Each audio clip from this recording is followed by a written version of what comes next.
Sebuah kata-kata mengatakan al hayatu kasalji istamta'u biha qabla an taduma. Hidup adalah seperti es. Nikmatilah dengan baik sebelum es itu mencair.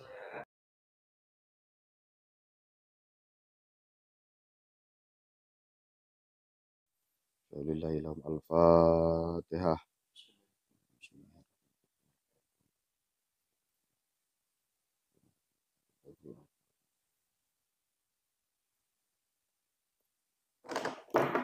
Al-Fatihah. Bismillahirrahmanirrahim. Alhamdulillahirabbil alamin. Arrahmanirrahim. Maliki yaumiddin. Iyyaka na'budu wa iyyaka nasta'in. Ihdinas siratal mustaqim. Shiratal ladzina an'amta 'alaihim ghairil maghdubi 'alaihim. Fatihah. Bismillahirrahmanirrahim. Alhamdulillahirabbil alamin. Arrahmanirrahim. Maliki yaumiddin. Iyyaka na'budu wa iyyaka nasta'in. Shiratal ladzina an'amta 'alaihim ghairil maghdubi 'alaihim. Bismillahirrahmanirrahim.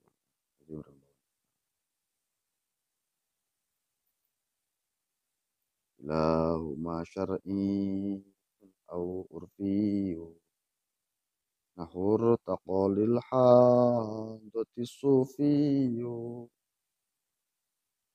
uluwi wal majah awis amal awalu ilahuma karo karone eta hakikat majaji syar'iyun iku bangsa syara au urfiyun atau bangsa urfi nahu irtaqo. Naik lil hadrati sufi sopo lil hadrati kedua ya hadratul qudsiyah sufi sopo ahli tasawuf al-lughi atau lughiyah. Pembahasan masalah kalam hakiki dan kalam majazi masing-masing memiliki 3 bagian. Ada kalam hakiki syar'i, ada kalam hakiki urfi, dan ada kalam hakiki lughawi. Kalam hakiki, kalam syar'i.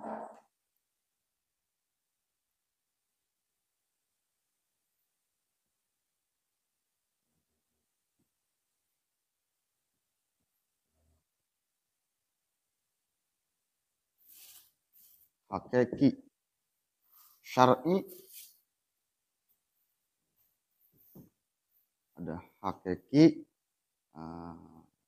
tadi dan urfi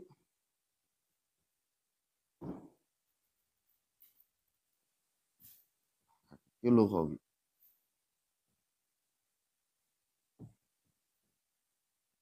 Majazi arwah sama majazi syar'i majazi urfi majazi lughawi. Urfi dibagi 2. Huruf khos, huruf amulan. Huruf am, huruf khos. 2. Am, khos. Pembagian itu. Hakikat lughawi, hakikat syar'i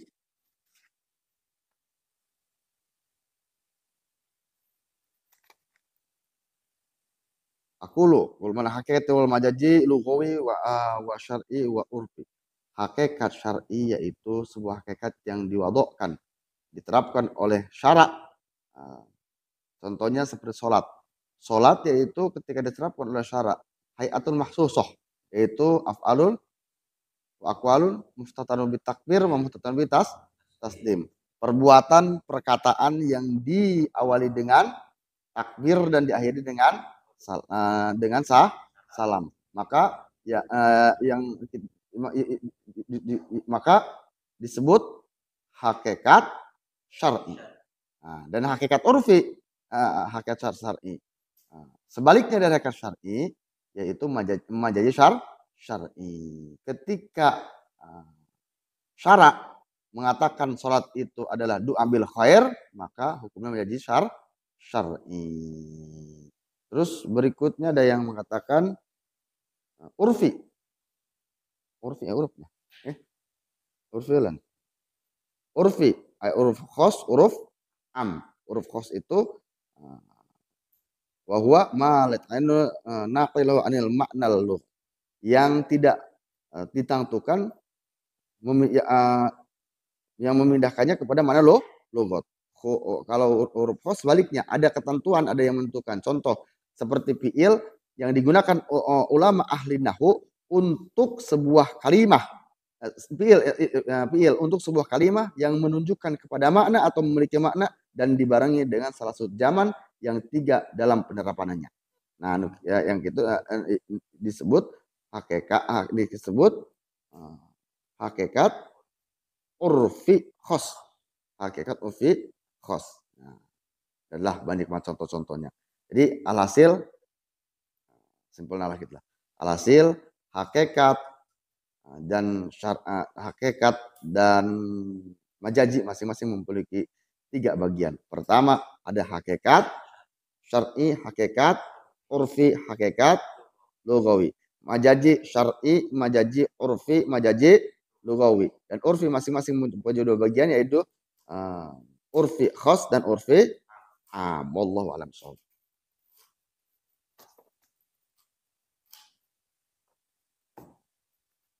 Baca.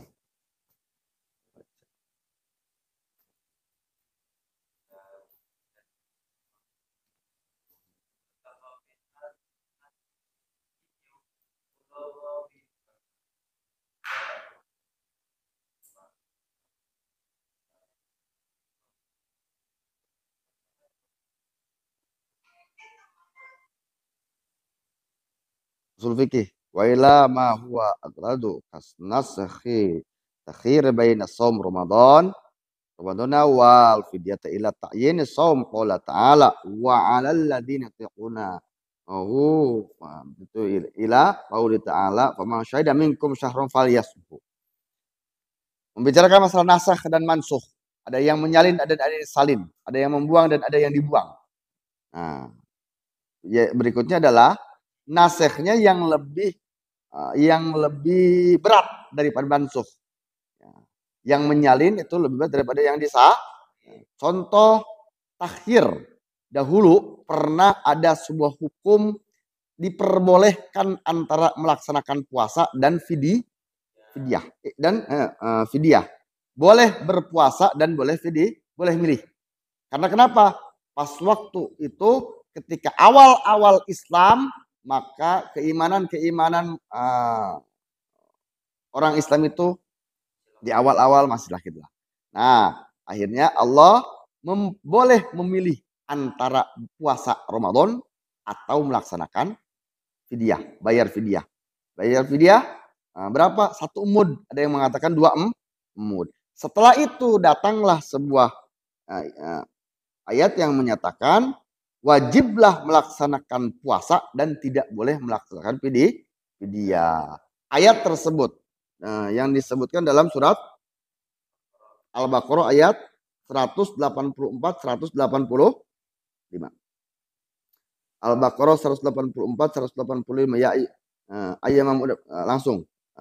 Wa 'alal ladzina yutiquna fidyatun ta'amu miskin faman tatawwa khairan fahuwa khairul lah wa an tasumu khairul lakum in kuntum ta'lamun. Di ayat 184 ayatnya masih ada. Ayatnya masih tercantum tapi hukumnya sudah tidak ada. Ada wujud, tidak ada rahasia. Ya. Nah, ayatnya. Boleh melaksanakan puasa. Kalau tidak kuat puasa, membayar fidyah. Tapi ayat itu sudah disalin nasakh dengan ayat selanjutnya ayat 185 Ramadan ladzina Faman syahida minkum syahrun fal yasumhu. Dan barang siapa yang melihat tanggal 1 Ramadan maka hendaklah melaksanakan puasa, tidak boleh melaksanakan fidyah kecuali ada yang sakit dan segala macamnya. Nah, hukum tersebut adalah sudah disalin dari hukum yang semulanya boleh fidyah atau boleh puasa atau fidyah dan disalinlah hukum menjadi hanya boleh puasa. Ini nasikh yang disebutkan lebih berat daripada yang disalin. Gitu. Makanya awas ketika membaca Al-Quran wajib hukumnya menguasai ilmu usul fikih. Bahaya main artikan sembarangan baik kan ya. Gitu. Wallahu a'lam. Masuk materi khusus pada malam hari ini kita akan membahas tentang kisah Nabi Ibrahim menyembelih Nabi Ismail, sejarah terjadinya kurban. Kemarin kita sudah membahas masalah keutamaan fadilah puasa dari mulai tanggal 1 sampai tanggal 9, tanggal 10. Puasa. Alhamdulillah. Gusti Bibita.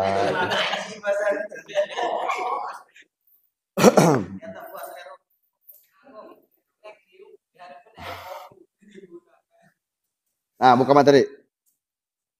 Materi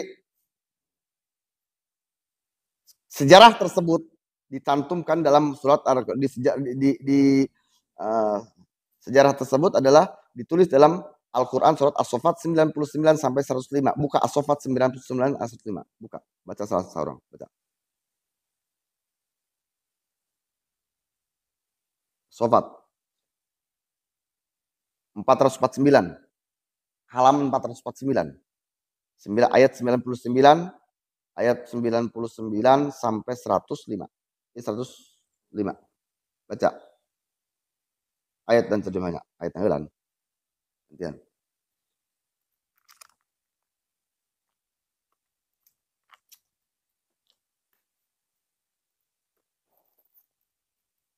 Yuk.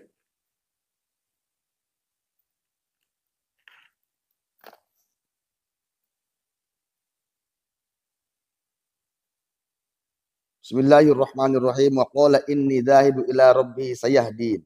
Rabbi habli minas solihin. Wa basyarnahu bi ghulamin halim. Falamma balagha ma'u sa'ya qala ya bunayya inni ara fil manami anni adbahuka fanzuru madza tara. Qala ya abatif alma tu'maru satajiduni insyaallah minas sabirin. Baca terjemahan ayat 102 B.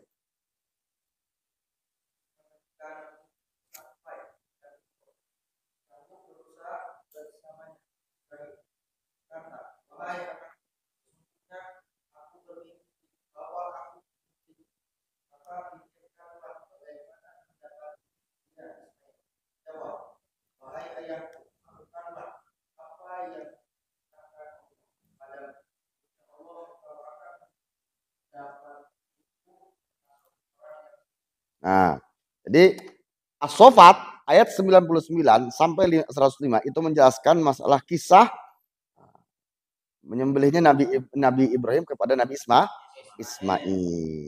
Dijelaskan di beberapa keterangan hadis dan segala macamnya. Terus ada lagi satu ayat yang memang untuk perintah untuk melaksanakan kurban. Al-Kautsar. Inna a'tayna fasholli li rabbika wanhar. Fasholli li rabbika wanhar.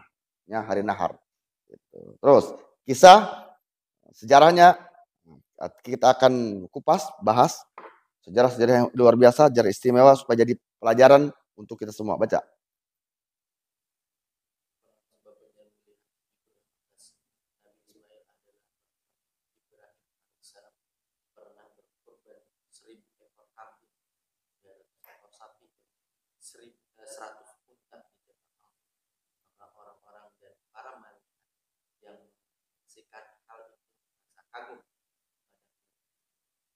Namun beliau berkata, semua yang telah dikorbankan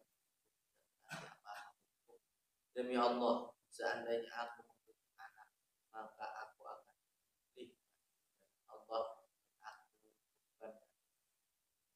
Nah, sejarah pertama terjadinya kurban, terjadinya penyembelihan Nabi Ismail oleh Nabi Ibrahim. Awal mula ketika satu waktu Nabi Ibrahim melaksanakan kurban sodakohnya, luar biasa, menyembelih 1000 kambing. Ya Allah. Ya, iya. Mahal apa murah? 4 juta kali 1000, 4 M. Beda. 300 sapi. Lumayan. 100 unta. Sehingga dari kejadian tersebut manusia bahkan malaikat bertakjub, kaget akan dermawannya Nabi Ibrahim. Dari perkataan Nabi Ibrahim keluar,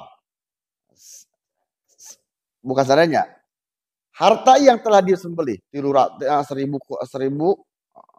kambing, terus onta, terus 300 100 on, belum ada apa-apanya untuk beribadah kepada Allah Subhanallah.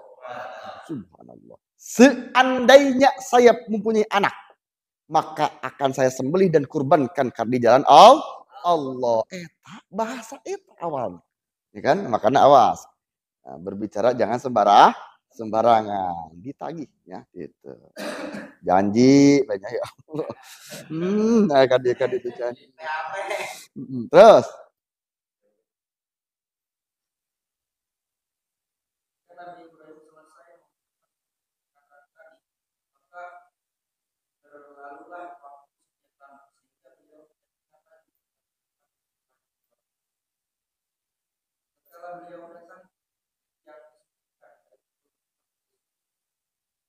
Dia memohon kepada Allah agar maka Allah memperkenankan doanya dan kemudian anak melahirkan. Maka tatkala itu mencapai kesanggupan usaha bersama imannya, yakni tatkala itu dapat berjalan bersamanya di telah berusia. Dan ada pula yang mengatakan setelah melaksanakan sedekah kurban yang sangat luar biasa dahsyat dan mengucapkan kata-kata yang tadi diucapkan dan waktu yang sangatlah berlewatlah waktu, akhirnya satu waktu Nabi Ibrahim datang ke Baitul Maqdis. Mana Baitul Maqdis? Palestina. Baitul Maqdis masih naon? Itu perang banyak. Nah, di sanalah Nabi Ibrahim berdoa ingin memiliki anak dan diijabah, dikabulkan oleh Allah Subhanahu wa taala. Mempunyailah anak Nabi Ismail. Nabi Ismail belia yang sangat soleh, yang sangat bijak, yang sangat tampan dan segala macamnya. Nah, ketika umur 7 tahun, ada yang mengatakan 13 tahun lah, letik keneh kita intinya. Nah, terus setelah Ismail alaihissalam mencapai batas umur di mana dia mampu besar, maka dikatakanlah kepada Ibrahim, naikkanlah derajat. Ya Allah. Setelah dia memiliki anak 7 tahun, ada yang mengatakan 13 tahun, Nabi Ismail umur itu, aufi binadrika, bayarlah nadarmu. Ngimpi kagetnya, ayo nanya. Ya, terus. Abbas radhiyallahu anhu berkata, ketika tiba malam Tarwiyah, Nabi Ibrahim tertidur dalam tidurnya. Dia bermimpi ada seseorang berkata kepadanya, "Hai Ibrahim, naikkanlah nadar." Paginya Nabi Ibrahim mulai merenungkan, yakni memikirkan apakah mimpinya itu dari Allah atau dari setan. Oleh karena itulah hari itu dinamakan hari Tarwiyah. Nah, setelah di mimpi tersebut, Nabi Ibrahim bermimpi, dikatakan ditagih nadarnya. Mimpinya pada malam tanggal 8 bulan Zulhijjah. Tanggal 8 bulan malam tanggal 8 bulan Zulhijjah. Ya, tanggal 8 bulan Zulhijjah. Dan di sanalah ketika bermimpi Nabi Ibrahim merasa tarawih, ya, berpikir-pikir dalam tidurnya, ini mimpi dari Allah kah atau dari minallahi atau minasyaiton, mikir-mikir. Sehingga tarawih tersebut asal dari kata bahasa Arab, memikir-mikir tarawih, dan dijadikanlah hari tersebut hari tarwiyah. Di saatnya mikir-mikir, baik orangnya tadi itu. Apakah mimpi ini dari siapa? Ya, orang di mana ya? Maka hari tersebut, hari tanggal 8 tersebut disebut hari tarwiyah. Gitu. Terus.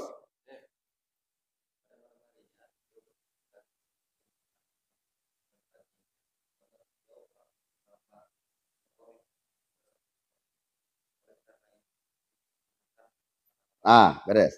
Hari berikutnya, berarti malam tanggal 9, Nabi Ibrahim bermimpi lagi, sama mimpinya.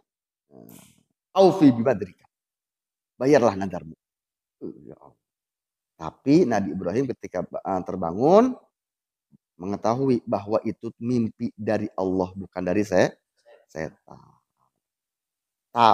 Mengetahui tersebut asal bahasa Arab mengatakan arofatun, weruh, tahu, maka disebutkan hari tersebut hari Arafah, di mana Nabi Ibrahim mengetahui mimpi itu dari Allah bukan dari saya.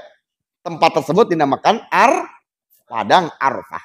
Istimewa kan, luar biasa. Terus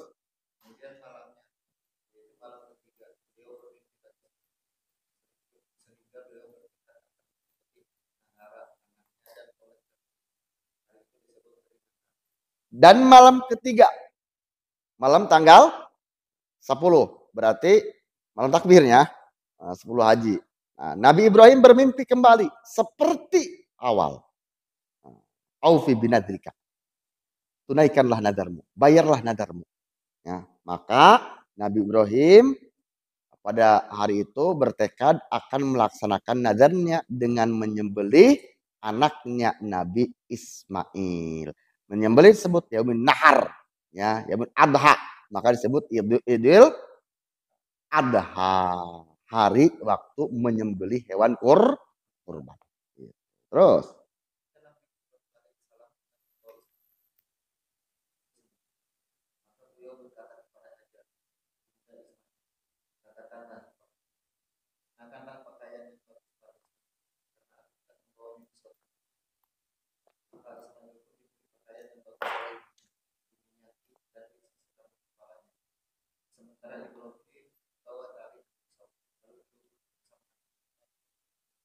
nah, beres. Nah, setelah pagi tanggal 10, maka Nabi Ibrahim berkata kepada istrinya. Siapa istrinya? Siti Hajar. 3 peran penting. Aktor utama.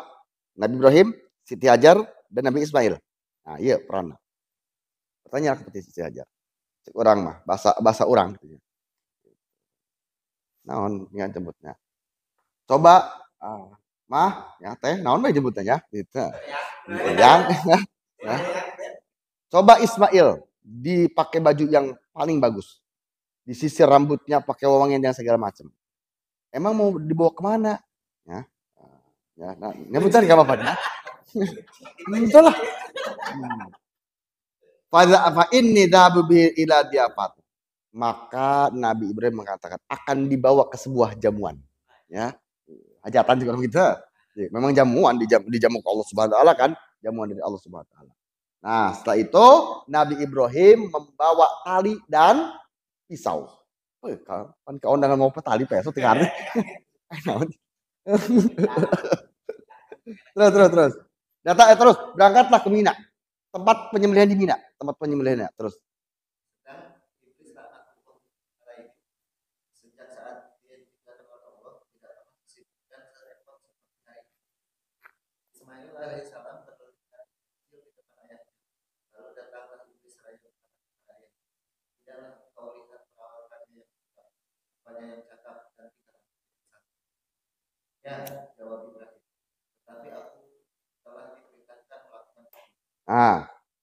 Nah, setelah itu iblis galau.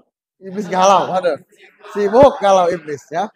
Galau iblisnya. Waduh, sibuk semua iblisnya. Bagaimana caranya untuk mencegah, menjegal, membatalkan penyembelihan Nabi Ismail oleh Nabi Ibrahim. Oh, atau mulai itu misalnya akhirnya. Nah, itu iblis. Akhirnya setelah itu Nabi Ismail berlari kecil, main seperti anak biasa. Makanya ketika kita berkorban, si hewan korban tersebut sok di angonlan ya, dibebaskan, biarkan bebas dulu ya sebelum meninggal. Lepas kabur. Nah, ketika Nabi Ismail sedang berlari-lari di depan ayahnya, datanglah iblis menggoda Nabi Ibrahim. Ibrahim, kamu lihat anak kamu yang begitu gagah, tampan, rupawan, soleh dan segala macamnya. Apakah kamu tega menyembelihnya? Karena Allah sudah memerintahkanku aku akan tetap menyembelihnya perintah Allah. Ya Allah, galau. Iblis liar. Cerita liar ya. Nah, terus. Ketika iblis sudah merasa putus asa, Ibrahim alaihissalam, maka dia mendatangi Hajar lalu berkata, kenapa engkau belum saja? Padahal Ibrahim membawa anakmu. Wanita itu menjawab dengan berdusta kepada, pernahkah engkau melihat seorang ayah? Iblis berkata, itulah yang membawa tali dan pisau. Buat apa dia menyembah? Tanya wanita itu. Iblis menjawab, dia menyangka bahwa dia diperintah Tuhan untuk melakukan hal. Namun wanita itu menolak. Katanya, seorang nabi tidak akan diperintahkan melakukan kebenaran dan untuk melakukan perintah Allah. Untuk saja mengorbankan nyawa. Ya Allah. Ya. Setelah iblis putus asa, ya. Ya Allah. Iblis putus asa, ya. Iblis putus asa tidak bisa menggoda Nabi Ibrahim. Ada satu harapan, yaitu menggoda istrinya, Siti Hajar. Biasanya istri kan kagak goda, biasanya gitu. Nah, datanglah iblis ke Siti Hajar. Ya, kenapa kamu duduk-duduk, Siti Hajar? Sedangkan suamimu akan menyembelih anakmu. Kata siapa kamu suami akan menyembelih anakku? Itu perintah dari Allah Subhanahu wa Ta'ala. Tidak ada yang mungkin tega menyembelih anaknya. Jika itu perintah dari Allah Subhanahu wa Ta'ala, itu pasti perintah yang baik. Tidak mungkin. Karena Ibrahim suami saya adalah seorang nabi, tidak mungkin melaksanakan sesuatu hal yang jelek, keburukan. Nah, dan terakhir di closing ya, sudah aja. Dan seandainya ya, Allah memang memerintahkan untuk menyembelih anak saya Nabi Ismail. Jangankan anak saya pribadi siap untuk sembelih. Allah ya. Ya, stres deh baik ya. Ini stres deh baik. Ya Allah. Terus Mendapat jawaban yang tegas dari Hajar, iblis pun menjadi berputus asa. Lalu dia datang kepada istri. Kau bersenang-senang dan bermain-main adalah yang membawa tali dan pisau. Jangan berdusta kepadaku. Mengapa ayah bukan? Iblis menerangkan, karena dia menyangka bahwa Tuhan yang berfirman. Namun Ismail berkata dengan, kami mendengar dan kami patuh kepada perintah Tuhan kami. Ketika iblis hendak menyampaikan kata-kata lain, Ismail mengambil sedikit batu dari atas tanah, lalu melemparkannya kepada iblis sampai mata kirinya tertutup. Maka pergilah iblis dengan perasaan kecewa dan berpikir, oleh sebab itu Allah mewajibkan melempar batu dan mengikuti dan Nabi Ismail Khalil ar-Rahman. nah, setelah itu hanya satu harapan. Galau kedua kalinya iblis. Ya. Galau kedua kali. Satu harapan. Kemungkinan iblis mengatakan Ismail yang masih kecil gak mudah untuk dirayu. Gampang diolok anaknya. Itu ya. Datang Ismail. Datang ke Ismail. Ismail, kamu tahu gak bapak ayah kamu mau ngapain? Ayah kamu mau menyembelih kamu. Buktinya ayah kamu membawa tali dan pisau. Kenapa ayah saya membeli saya? Karena ayahmu telah diperintah oleh Allah Subhanahu wa Ta'ala. Dengarkan iblis. Kami ada termasuk orang-orang yang sami'na wa ata'na, taat kepada Allah Subhanahu wa Ta'ala. Ya, dan kami akan tetap melakukan itu. Dan sebelum mengatakan perkataan yang berikutnya iblis, langsung Nabi Ismail membawa kerikil dipantek ya. Langsung dilempar mata, pas kena matanya tercungkil mata kirinya iblis, akhirnya galau iblis lah, kabur iblis. Makanya di sana tersebut, di Mina tersebut diadakanlah Usto Akobah Malang Jom sejarah tersebut. Malang Jom maka tersebut seolah-olah melempar setan. Allahu Akbar, buah gitu kan. Nah, terus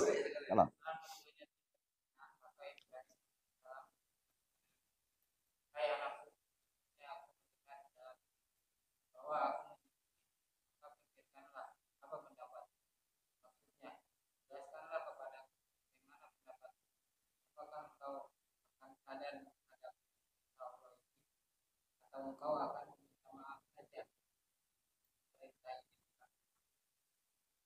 Ini adalah ujian yang terakhir.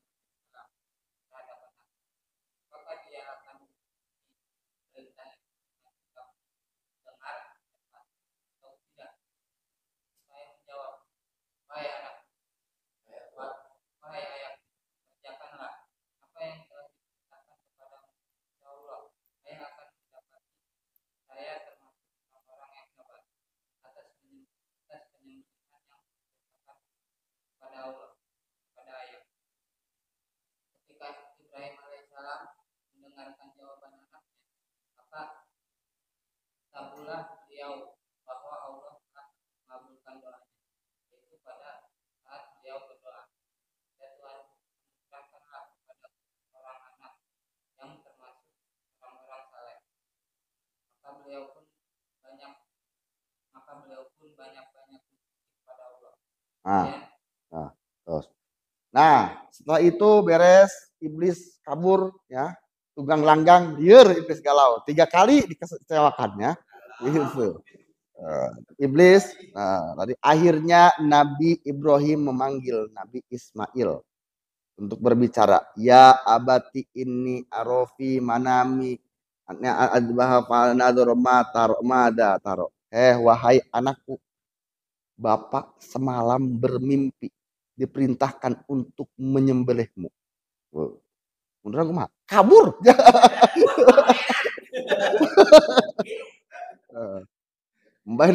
Maka apa pendapatmu? Apakah kamu akan melaksanakan? Apa kamu akan bertobat? Mundur baiklah. Jadi akhirnya Nabi Ismail menjawab, ya mati teh. Ya abatif oh hai bapakku, lakukanlah apa yang telah diperintah oleh Allah Subhanahu wa taala. Allah kaget barisnya. Ternyata di sana teringat kembali ketika doa Nabi Ibrahim di Baitul Maqdis ingin mendapatkan anak inilah anak soleh yang benar-benar soleh luar biasa. Ya, makanya banyaklah mengucapkan takbir kepada Allah, memuji kepada Allah Subhanahu wa taala karena telah mendapatkan anak soleh. Anak orang mah kabur dia. terus.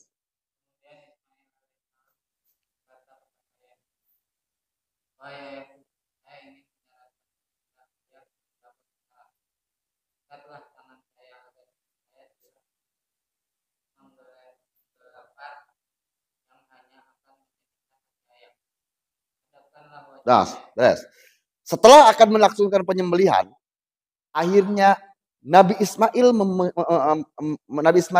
memohon beberapa permintaan. Pak, sebelum saya meninggal dunia, ada sebuah permintaan. Makanya kan sok aya di permintaan ya. Apa permintaan? 1. Sebelum saya disembelih, tangan dan kaki saya diikat dengan tali supaya Bapak tidak melihat kaki dan tangan saya kekejutan kan bahasanya ya, bergerak. Itu akan menambah rasa sakit Bapak ya. Allah. Soleh kan? Ya, terus.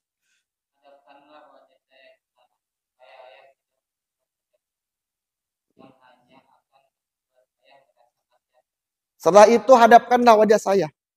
Bapak ketika menyembelih saya, jangan lihat wajah saya. Takut Bapak tidak tega. Ya, sampai gitu ya. Ya Allah. Ya, terus.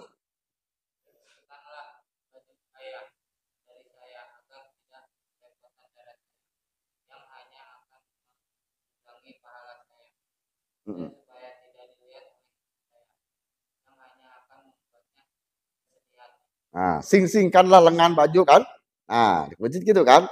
Supaya darahnya saya, kata Nabi Ismail, tidak mengenai baju Bapak dan hanya akan mengurangi pahala saya. Serta kalau bisa dilihat oleh ibu saya Siti Hajar, bisa menambah rasa sedih dan sakit. Terus?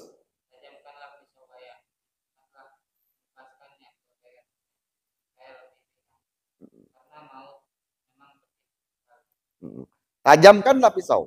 Setajam-tajamnya pisau. Cepatkanlah dalam menyembelih saya. Karena kenapa? Maut itu sangat sakit. Supaya jangan terlalu sakit. Ya, itu. Terus.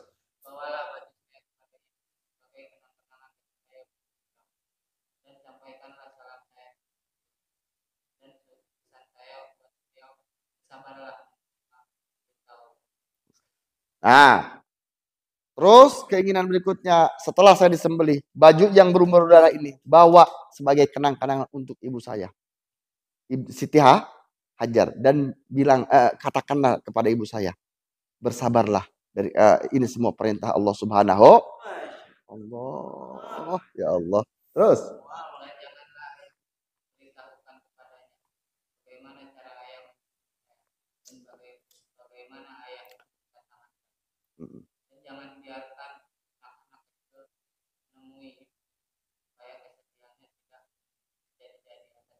Nah, pikiran anak kecil semua luar biasanya. Nah, setelah itu ayah jangan sekali-kali membocorkan bagaimana proses ayah menyembelih saya dan proses mengikat tangan dan kaki saya. Terus ketika nanti jangan dekatkan anak kecil kepada ibu. Kenapa? Supaya bisa kebayang ya, bisa kebayang-bayang, terbayang-bayang, terngiang-ngiang. Gitu. Akan menambahkan rasa sedih gitu. Terus Dan apabila yang melihat seorang anak saya, maka janganlah yang melakukan saya ayah tidak ada. nah, ayah pun seperti itu ketika ada melihat anak kecil seperti saya, jangan diperhatikan. Ya, bisi aduh Ismail ya, lain ya. Gitu. Ya, supaya dirawasi. Terus Mendengar perkataan Nabi Ibrahim alaihissalam berkata, kau memang sebaik-baik orang yang bantu, hai anak, dalam menunaikan perintah Allah. Jika keduanya telah Tos, tos. Nah, mendengar sebuah perkataan itu, istimewa itu perkataan hebat dari seorang anak kecil, ya. Itu, wah, soleh, ya. Dengan perkataan seperti itu, maka Nabi Ismail mengucapkan syukur kepada Allah Subhanahu wa taala telah diberikan anak yang soleh sehingga bisa melaksanakan perintah Allah Subhanahu wa taala. Luar biasa. Terus jika keduanya telah pasrah, yakni berserah diri dan patuh kepada Allah, pada perintah Allah. Dan Ibrahim membaringkan anaknya atas pelipisnya, yakni membaringkannya pada sisinya seperti domba yang akan disembelih. Dan ada pula yang mengatakan beliau mengkurapkan wajah anaknya sesuai dengan caranya agar beliau tidak melihat wajahnya yang hanya akan menunjukkan rasa kasihan yang mungkin akan menghilangi beliau dari mematuhi perintah Allah. Peristiwa itu terjadi beberapa sekarang di Mina. Dan ada pula yang mengatakan tempat paling menonjol kemudiannya. nah, setelah itu setelah dua-duanya pasrah, Nabi Ibrahim pasrah, Nabi Ismail pasrah, siap untuk melaksanakan eksekusi. Dan akhirnya dibawalah Nabi Ismail dan kepalanya seperti yang tadi permintaan Nabi Ismail, kepalanya dibalikan ke tanah, ada yang mengatakan ditungkerupkan supaya Nabi Ibrahim ketika menyembelih anaknya tidak melihat wajahnya. Nah, siap mulai. Di mana tempatnya? Di Mina. Ya, kayak itu. Ya, gitu. Amin. Ya, di tempat ada di Mina tempat penyembelihannya. Terus Ibrahim alaihissalam telah meletakkan pisaunya pada leher, lalu menggorokkannya dengan keras. Tapi beliau tidak dapat memotong antara itu. Allah Ta'ala menyingkapkan dari mata para malaikat manusia. Maka tatkala mereka menyaksikan Ibrahim yang sedang mereka pun mengumpulkan diri bersujud kepada Allah. Lalu Allah Ta'ala berfirman, perhatikan hambaku, bagaimana dia pisaunya di leher anak ini. Tuhan, itu sedangkan kamu dahulu pernah aku bahwa aku akan menjadikan. nah, dan setelah pas digorok, disembelih, akhirnya si pisau tersebut jadi tempat mintulnya gitu. Ya, dan dimulai dibukalah si penutup di alam dunia oleh Allah Subhanahu wa taala supaya malaikat melihat Nabi Ibrahim menyembelih Nabi Ismail. Seketika para malaikat bersujud kepada Allah Subhanahu wa taala, bermohon, ya, dan mengatakan, lihat, itu adalah Khalilullah, kekasihku yang mengorbankan anaknya hanya demi aku. Dan itu adalah khalifah di alam dunia. Gitu kan. Terus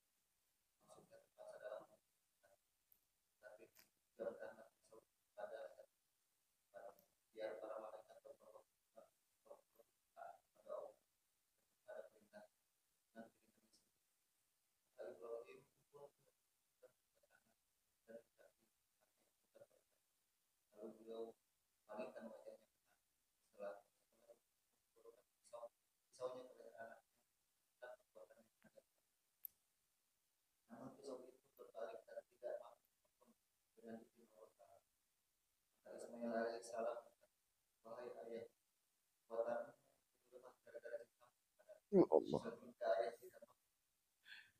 Lantas Ibrahim maka bagi itu telah Ibrahim alaihissalam berkata, kau mau membantu, namun tidak mampu membantu. Tiba-tiba pisau itu menjawab bersama katanya, hai Ibrahim, kau berkata potong, dan alam bagaimana bagaimana Nah, setelah itu Nabi Ismail akhirnya mempunyai keinginan lagi untuk dilepaskan tali dari tangan dan kakinya supaya seolah-olah tidak ada paksaan untuk melaksanakan ibadah. Nah, dilepaskanlah oleh Nabi Ibrahim tali tersebut dari Nabi Ismail. Setelah itu mulai dipalingkan mukanya dan digorok. Setelah digedus sekuat tenaga, akhirnya pisau tersebut tidak satupun menyentuh lehernya. Maka Nabi Ismail berkata kepada ayahnya, wahai bapak, lepaskanlah rasa cintamu kepadaku. Karena kenapa? Itu hanya bisa melemahkanmu untuk melakukan ibadah kepada Allah. Akhirnya Nabi Ibrahim mengambil pisau tersebut, dipukulkanlah ke batu. Batu tersebut belah. Kaget Nabi Ibrahim. Berkatalah Nabi Ibrahim kepada pisau tersebut, pisau, golok sekurangnya, itu, pisau. Kenapa batu bisa belah, sedangkan kamu tidak bisa memotong daging? Akhirnya dengan kuasa Allah, pisau tersebut berkata, bagaimana saya bisa akan menuruti? Kamu mengatakan potonglah. Allah mengatakan jangan potonglah. Ya, bagaimana saya mendurhakai perintah Allah Subhanahu Wa Taala? Akhirnya itu sebuah kejadian seperti itu. Terus Allah Ta'ala dan kami panggil dan hai sesungguhnya kau telah membenarkan tentang apa yang engkau ingatkan sehingga nyatalah bahwa engkau lebih baik dan dalam pada itu kau termasuk ke dalam golongan orang-orang sesungguhnya demikianlah kami beri balasan kepada orang-orang dan dari yang taat kepada perintah. Sesungguhnya ini benar-benar ujian yang maksudnya melihat adalah cobaan jelas dan terang dan dengannya bisa dibedakan orang yang ikhlas dan mana yang atau ujian yang nyata sebenarnya karena tidak ada lagi dan kami terus akan kami selamatkan dengan seekor sembilan dari suku yaitu seekor domba yang dari domba itu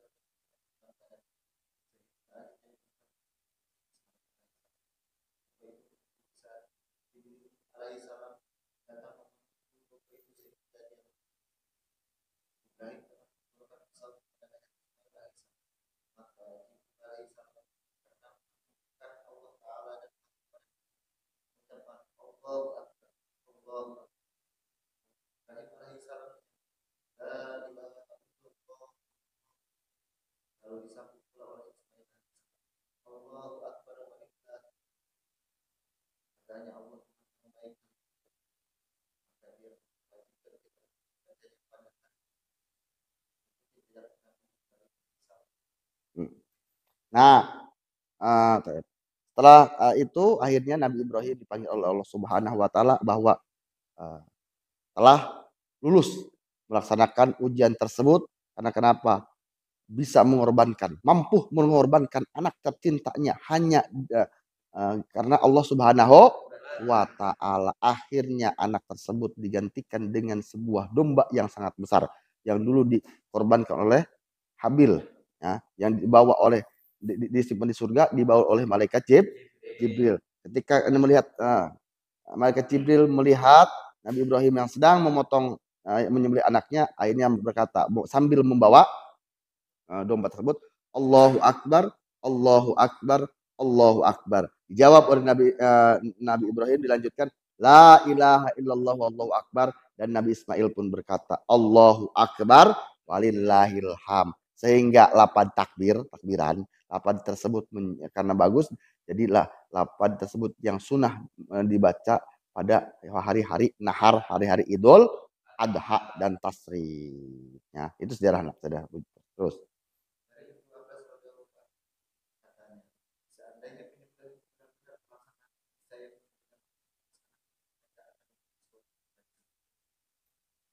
Dalam pada itu Abu Hanifah telah menjadikan ayat ini sebagai rujukan orang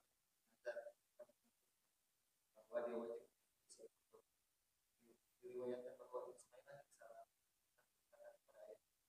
ayahkah yang dermawan atau saya jawab itu saya kata Ismail karena ayah masih sedang saya hanya memiliki satu jam atas Allah lebih dermawan daripada kalian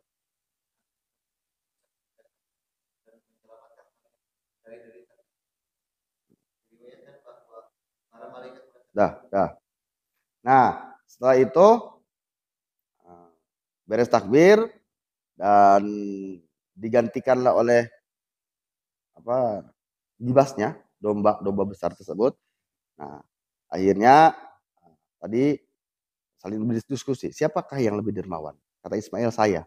Kata Ibrahim, saya. Ya.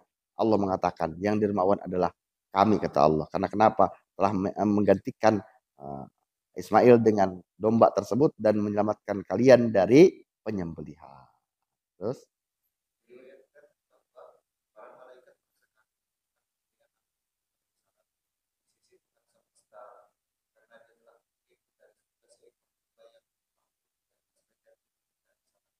sebagai tulisan Allah Ta'ala demi keperkasaan dan keutamaan seandainya seluruh malaikat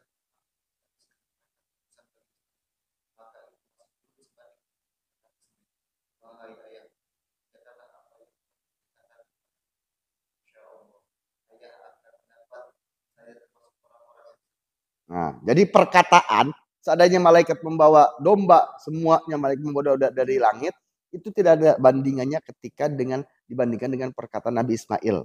Ayah, kerjakanlah perintah Allah Subhanahu wa taala. Luar biasa. Istimewa, ya. Terus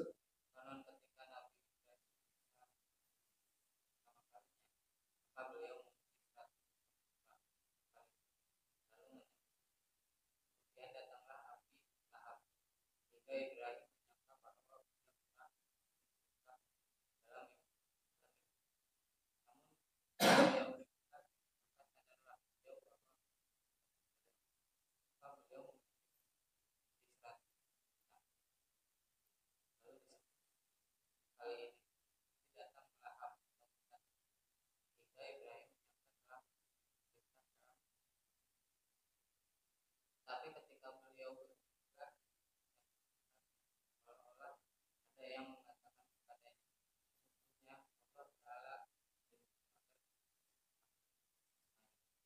maka jagalah dan beliau tetap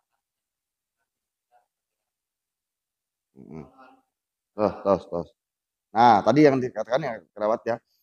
Seandainya Nabi Ismail tidak digantikan dengan domba gibas tersebut, maka yang kurban itu bukan kambing ya, dikurbankan itu mana? Ya, tiap tahun ya. Ya. Nah, jadi di kisah berikutnya dikatakan ketika mimpi tersebut, mimpi Auf bin Nadri, tunaikan nadarmu, Nabi Ismail menyembelih 1.100 harusnya 100 kambing dan akhirnya lenyap dimakan api. Terakhir berikutnya menyembelih 100 unta, lenyap, dan akhirnya bukan itu yang dimaksud, adalah Nabi Ibrahim disuruh untuk menyembelih anaknya. Terus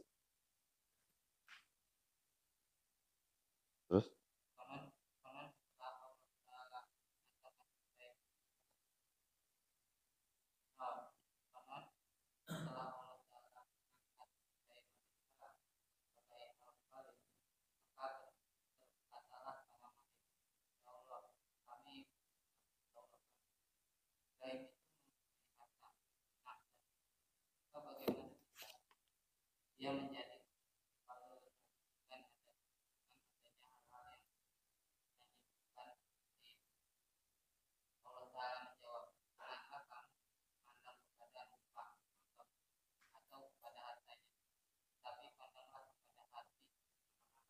Dan dalam hati kalau tidak ada rasa cinta kepada selain aku.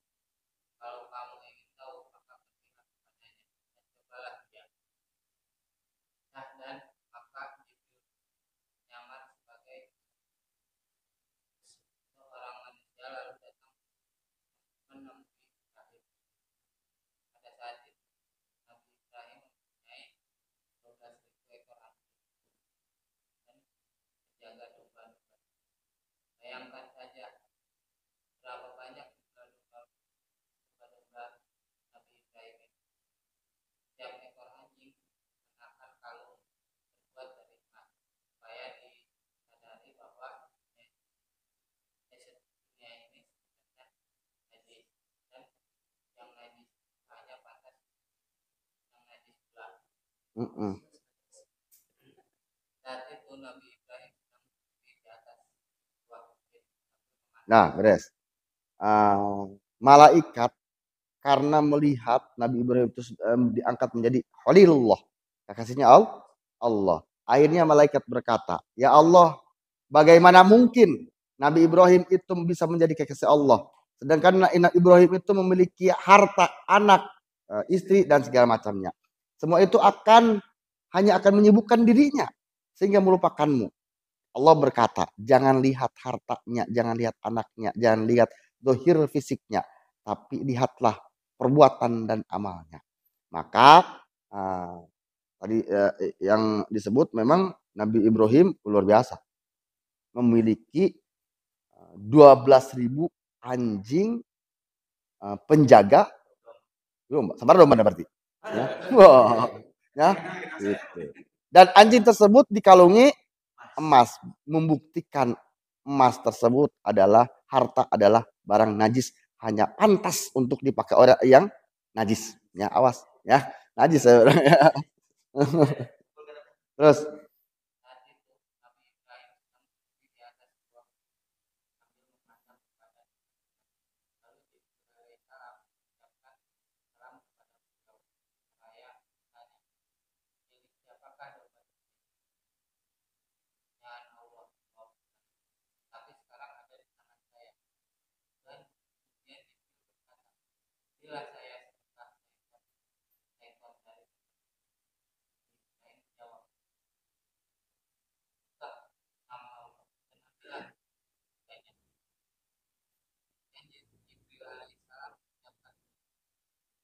Subuh kudus rabbul malaik warroh.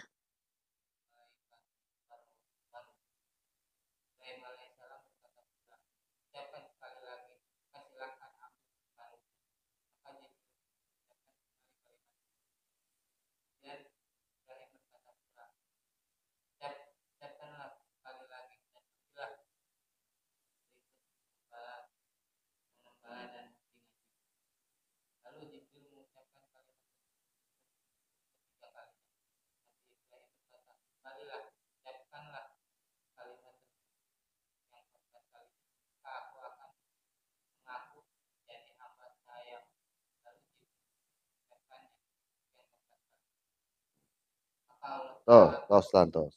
Nah, setelah itu Nabi Ibrahim diuji oleh malaikat Jibril yang menyerupai manusia. Ibrahim, ini domba-domba milik siapa? Ini adalah milik Allah yang kebetulan dititipkan ke saya. Ya, gitu bahasanya. Oh, kalau begitu saya berilah sedekah saya 1 domba. Ibrahim mengatakan, ucapkanlah kalimat Allah, Rabbana subuh kudus Rabbana wa rabbul malaikati war. Maka saya akan memberikan sepertiganya. Jibril mengatakan, berikan sepertiganya. Ucapkan sekali lagi, maka akan saya beri setengahnya. Diucapkan oleh Jibril, subuhul kudus Rabbuna wa rabbul malaikati war. Setengahnya milik Jibril. Terus ucapkan sekali lagi, maka akan kuberikan seluruhnya dengan penjaganya dan nunggu sana bikin Ka'bah ya dikena. Akhirnya Nabi dibacalah 1 kali lagi, diserahkan. Maka permintaan Nabi Ibrahim sekali lagi, bacalah 1 kali lagi. maka aku akan menjadi abid hambamu. Ya, diucapkanlah oleh malaikat tersebut akhirnya kata yang keempat kalinya. Gitu. Terus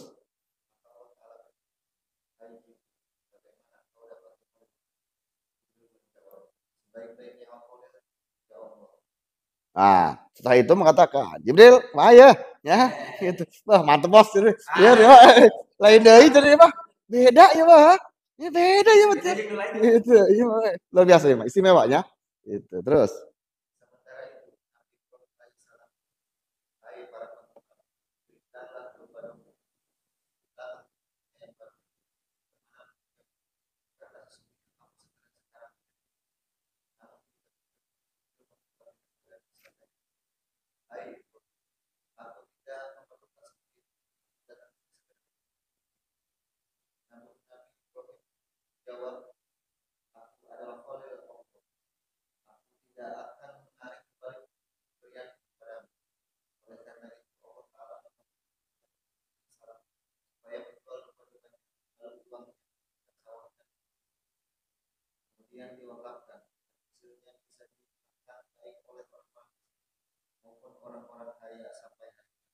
setelah itu akhirnya diperintahlah oleh Nabi Ibrahim domba-domba dan para yang mengurusnya domba tersebut datang semua ke sini. Ikutlah dengan pemilik barumu karena saya sudah menyerahkan semuanya. Nah, setelah itu dibukalah penyamaran malaikat Jibril. Katanya Jibril, Ibrahim, saya manusia. Saya tuh bukan manusia, saya malaikat, tidak membutuhkan itu. Tujuan saya hanya untuk menguji keimananmu ya, kepada Allah Subhanahu. Ternyata memang istimewa. Kamu hanya beribadah, hanya memikirkan hati itu kepada Allah Subhanahu wa taala. Nabi Ibrahim berkata, saya Khalilullah, saya kekasih Allah, pantang menarik kembali apa yang saya berikan. Bingungnya, wah ya, iya mikirnya tuh. Untuk orang itu ya, untuk orang aja. Orang itu orang. Nah, setelah itu Allah memerintahkan jual dombanya, belikan kepada sawah ladangnya segala macamnya supaya bermanfaat untuk semua manusia, baik yang fakir atau yang kaya sampai hari kiamat. Ya jadi terus barang siapa memiliki 20 mistikal emas atau 200 perak setelah terpenuhi kebutuhannya yang cukup, maka dia termasuk orang-orang kaya, orang yang kaya. Kalau dia memiliki selain dirham dan dinar, maka dapat dia memperhatikan. Kalau memiliki selain dirham, maka dia adalah orang kaya. Oleh karena itu dia wajib berkorban. Tetapi kalau nilainya tidak sampai demikian, maka tidak wajib. Dan ada pula yang berpendapat bahwa pemilik sawah atau tanah adalah orang kaya. Jika sawahnya itu bernilai 200 dirham dan juga pemilik aku. Kalau akunya seharga 200 secara sepakat, dia adalah orang kaya. Karena anggur itu manusia bisa tanpa. Nah, jadi intinya seseorang mempunyai kekayaan emas, perak, sawah dan segala macam yang mencukupi nisab 20 miskol. 20 miskol itu berapa? Satu miskol itu 4,25 gram. 20 miskol berarti 85 gram. 85 gram senilai 85 gram, maka dianjurkan untuk berkurban. Gitu-gitu banyak. Nah, itulah ada perintah-perintah kurban. Jadi beres cerita kurban. Alhasil kurban tersebut ada tiga pelajaran yang beberapa pelajaran yang kita pelajari. Kita mengandai-andai. Aktor utamanya adalah Nabi Ibrahim. Berikutnya ada Nabi Ismail. Dan ada ibunya, Siti Hajar. Posisikan diri kita masing-masing. Contoh seandainya kita ada di Nabi Ibrahim, posisinya. Wah, disuruh oleh Allah menyembelih anaknya. Siap tuh? Nah, ya, makanya kenal. Nabi itu manusia. Tapi bukan manusia biasa. Hatinya hanya untuk tersep dunia. Anak bencit. Ya. Nah, berikutnya, seandainya posisi kita menjadi di Siti Hajar, ya, kumaha? Apakah akan mengizinkan seseorang apakah akan mengizinkan istri, contoh umum ceritanya, seorang istri menyembelih anaknya? Jika dan terakhir, seandainya kita di posisi Nabi Ismail, gimana? Ya? Nah, berarti beda kan? Nah, itulah beda derajatnya. Mereka beribadah semua hanya karena Allah. Sampai mengorbankan nyawa sekalipun dikorbankan karena kenapa? Demi keridhaan Allah Subhanahu. Nah, orang meta berdoanya itu gambar berkorban. Korban itu ya. Gitu, nah. Jadi hikmah yang ada. Bagaimana cara melepaskan kita dari sebuah kepemilikan. Cara melepaskan rasa cinta kita kepada sesuatu hal. Ya, lepaskan. Karena kenapa? Itu akan membuat berat kita. Ya kan? Ah, tadi kata Nabi Ismail mengatakan seperti itu ya. Ayah, lepaskanlah rasa cintamu kepadaku. Ini akan melemahkanmu. Ya, ini akan lemah. Karena sudah, gitulah lemah leles ya. Lepaskan ya. Lepaskan untuk memiliki. Jadi, alhasil kurban tersebut insya Allah akan dilaksanakan hari Kamis, awal mula hari Kamis. Hari Kamis itu tanggal 10. Hari Kamis tanggal 10. Tanggal 11 hari Jumat. Tanggal 12 Ibadah. Tanggal 12 Sabtu. Tanggal 13 Minggu. Terakhir ending. Ya. Asar. Mepet maghrib bisa kene. Ya. Mepet maghrib bisa kene. Tenang baik. Penting mencita. Ya. Bagi kita kumabe ya. Nah, sebenarnya kurban tersebut mahal apa murah? Mahal murah mau kurban. Sebenarnya murah. Kita kalau kalkulasikan. Seandainya kita bisa mengumpulkan satu hari 10.000. Dikali 30 hari seberapa? 300.000. Dikali 12 bulan seberapa? 3.600.000. Ayat tembentel termer saya. Ayat. Jadi intinya ketika berkurban itu bukan mampu dan tidak, tapi mau. Ya, itu. Ada kembung ya. Lagi. Iya, nah. Sangat korbannya gitu. Makanya mudah-mudahan kalau tahun ini kita tidak bisa berkorban, ya bulan ini sate doang itu sate itu sate. Oh siap-siap. Tanggal 9 bulan haji siap-siap beli harang ya, besok sate ya. Berkurban ya. Berkurban. Nah, gitu. Mudah-mudahan karena itu kurban itu sodako yang paling istimewa, sodako yang berutama adalah kurban ya. Jadi harapan mudah-mudahan kita berharap tiap tahun kita bisa berkurban ya. Pernah kurban? Pernah. Ya Allah. Jadi bukan masalah beratnya, tapi bukan masalah mampu dan tidaknya, mau dan tidaknya itu. Karena kan murah ya. Jujur mah, korban setahun sekali apa tiap bulan? Setahun sekali. Nyicil motor seberapa nyicil motor? Ya Allah ya. Gede motornya. Gitu awas dah.